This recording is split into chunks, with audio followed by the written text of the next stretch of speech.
Hey guys, so today we are meeting and we are going to talk about Tribes of Zaberias, the fastest RTS game currently on the market. It's also extremely easy to learn. Okay, so this is a box. You can see the artwork. It looks quite awesome.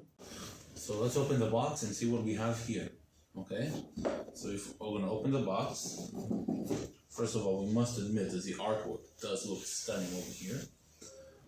After we open the box, we have over here a letter from the inventor, as well as the rule booklet for the game. We also have 4 different boards in 4 different colors. Okay, we have the red, the green, the blue, and the yellow. Each of these boards corresponds with a different tribe. So we have the forest guardians that are green. We have the blue, which are humans, the red, the undead, as well as the orcs, who are yellow. Okay? We also have dinari, or the money used in the land of Zaberias. Okay, so now let's see and organize our pieces together. It is recommended for first-time players to organize the pieces in an orderly manner. So we have the dice.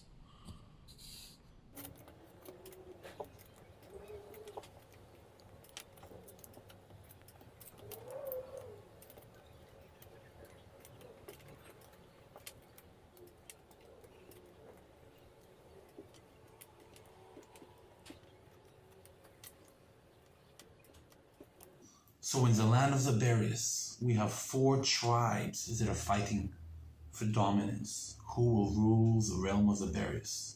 We have the humans, we have the guardians, the undead, and the orcs. These 4 tribes are fighting. Now you and your friends who are playing this game, you can choose between a 4-player game, setting up the board this way.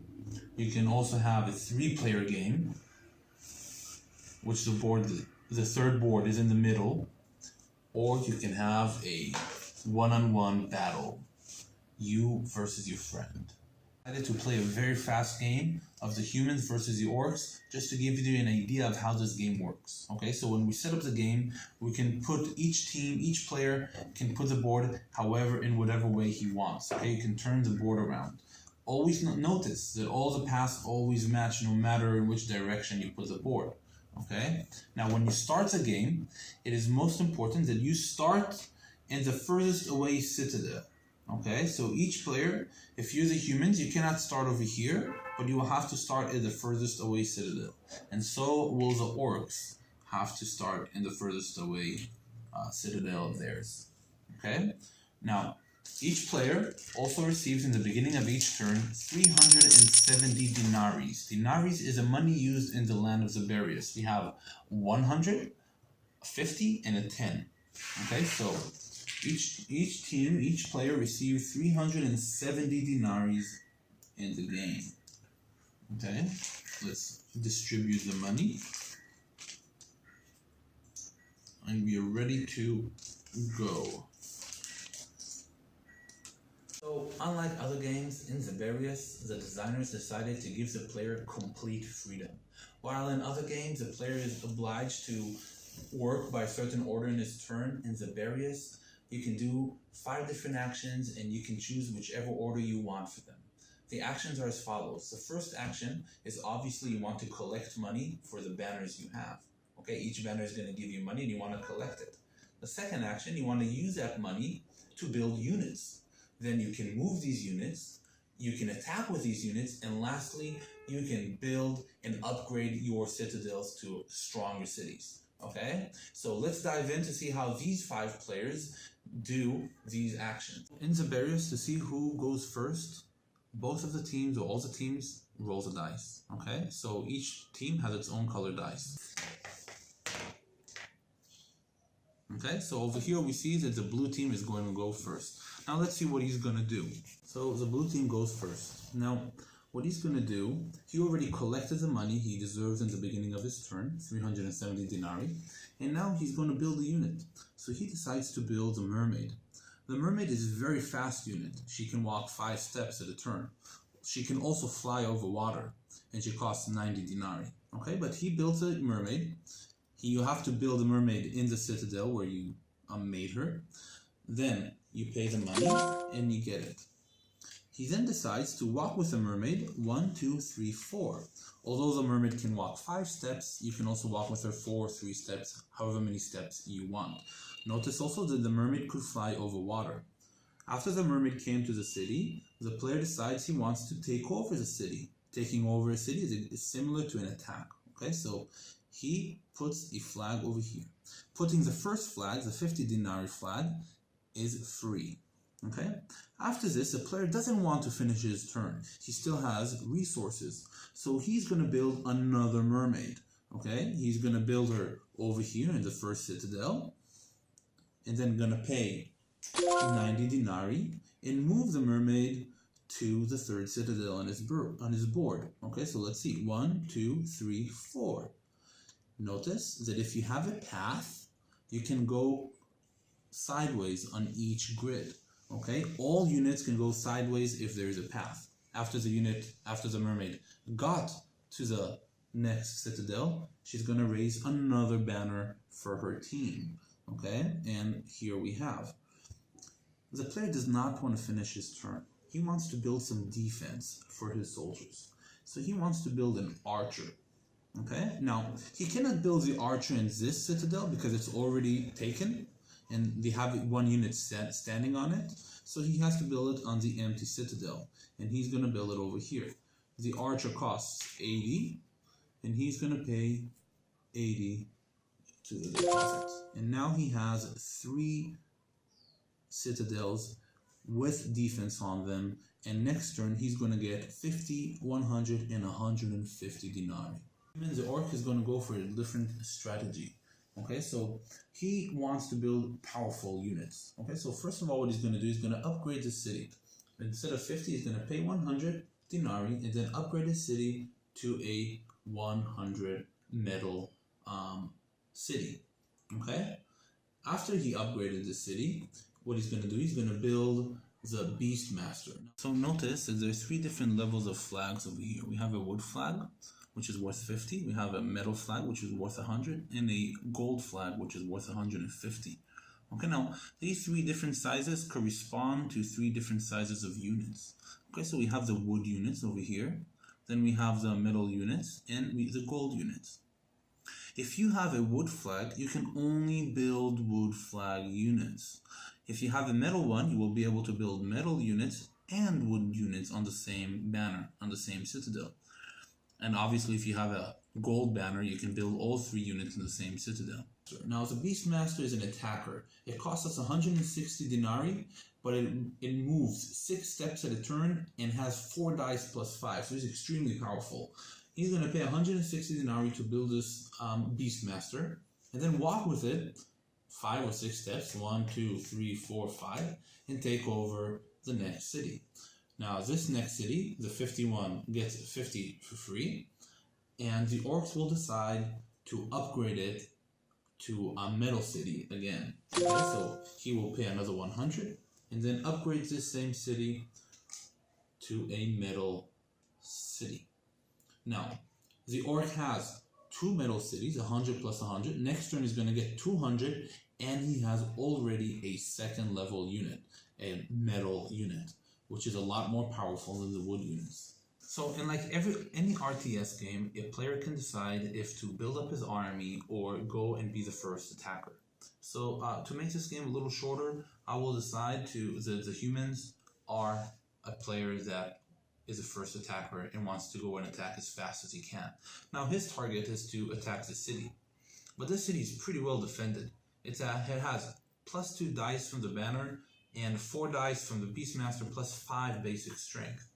So how can he attack it? What he's going to do is going to use something that is called a coordinated attack. Okay, where he's going to move a couple units to attack one target. Now let's see how he does it. So first of all, he's going to take this mermaid over here and he's going to move it closer toward the city. 1, 2, 3. Notice that you have a path over here, so the mermaid can actually attack sideways over here. And then he's going to move this mermaid 1, 2, 3, 4, 5. That will attack from this side. After this, he will pay another 90 denarii to get a third mermaid and walker 1, 2, 3, 4 to attack over here. Now this is still not enough. He only has 6 dice plus 3.